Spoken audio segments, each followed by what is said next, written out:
Welcome everyone to the Cat's Meowth and my first of hopefully many collection showcase videos.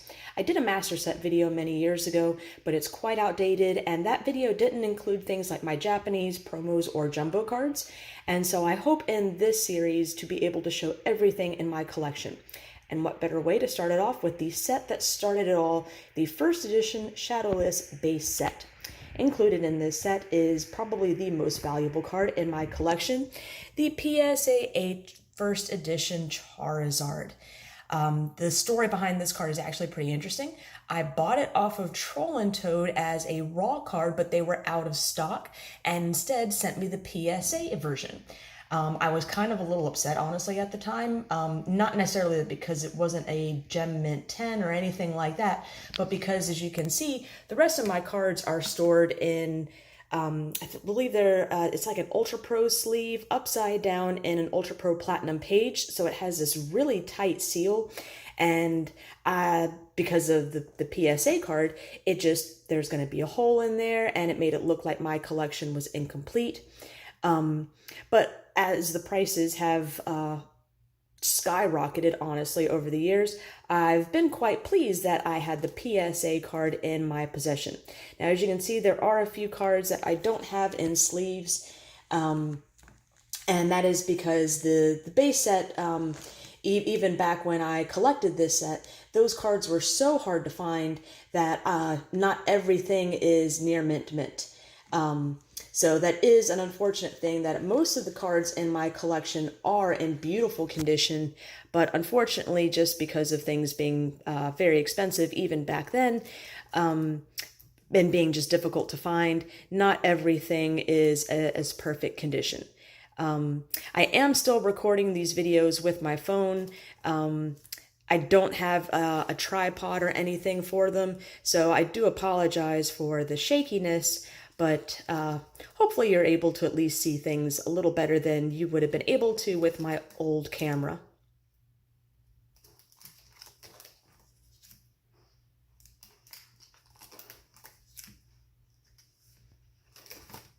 So that is the first edition set, and I think we'll just kind of do some close-ups on at least the holo cards.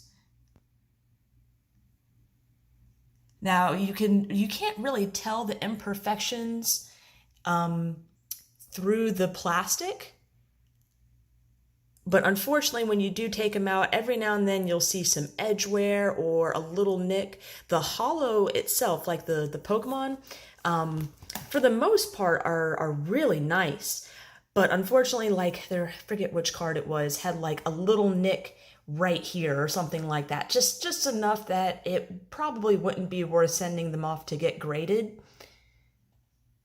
Otherwise, that probably would be something that I would do just to maintain the value of this collection.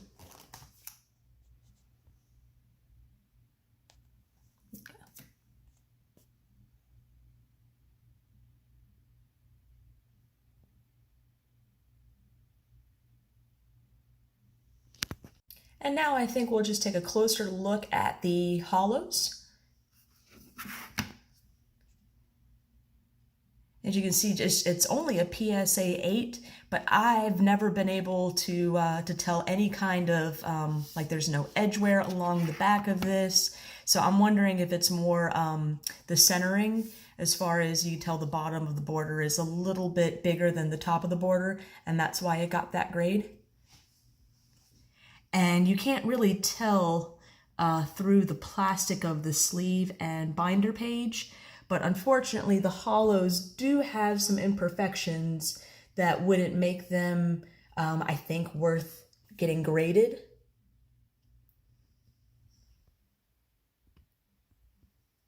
But they are, I believe, just absolutely beautiful cards still. And I'm honestly not too familiar with the differences in the stamps. I know there's a thick stamp, a thin stamp, and a ghost stamp. And I don't know. Looking at that Mewtwo, that stamp's I can't tell if that's just a little natural fading or if it's actually a ghost stamp. I don't know if what that changes to the value, but those are the hollows in a little closer shot.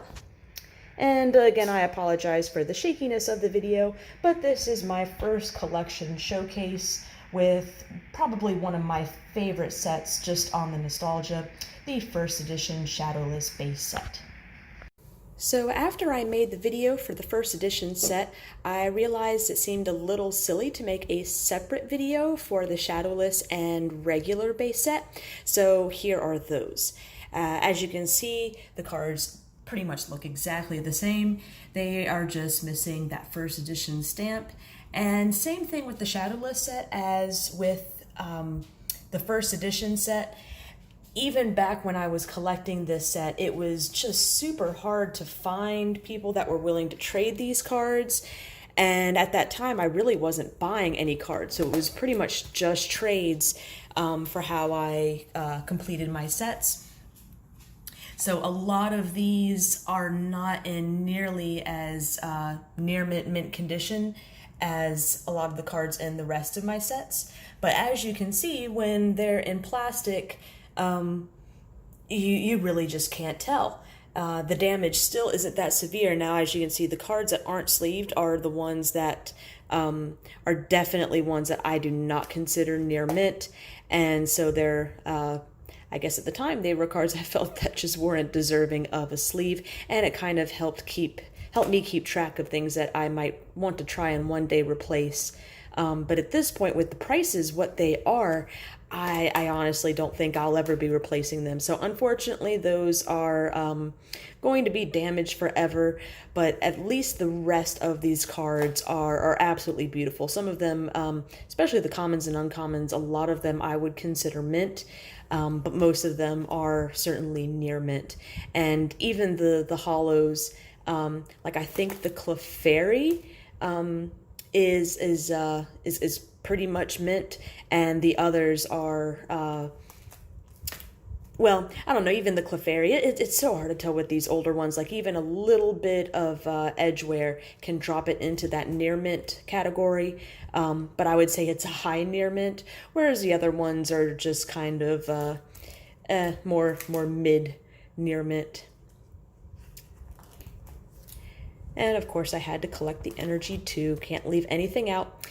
And here we go with the base set. Now, base set without, obviously the first edition or Shadowless stamp were a lot easier to collect.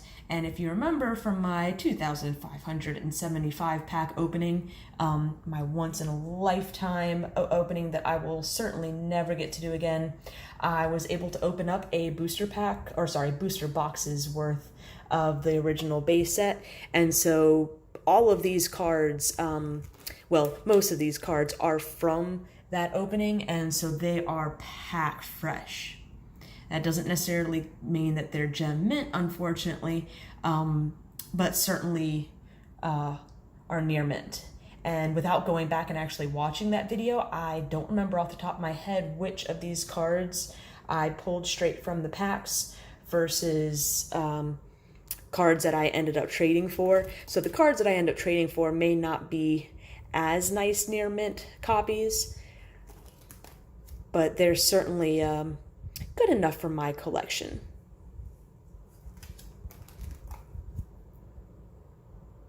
And this might come up. I know I've had some concerns over the years shared of why I store them in 3-ring binders, that there is potential damage for the rings knocking into those cards and causing some damage. For a while, it was just I really couldn't afford to move my collection, which is well over 20,000 cards, into the essentially like Z folios or other types of protective binders that don't have the rings.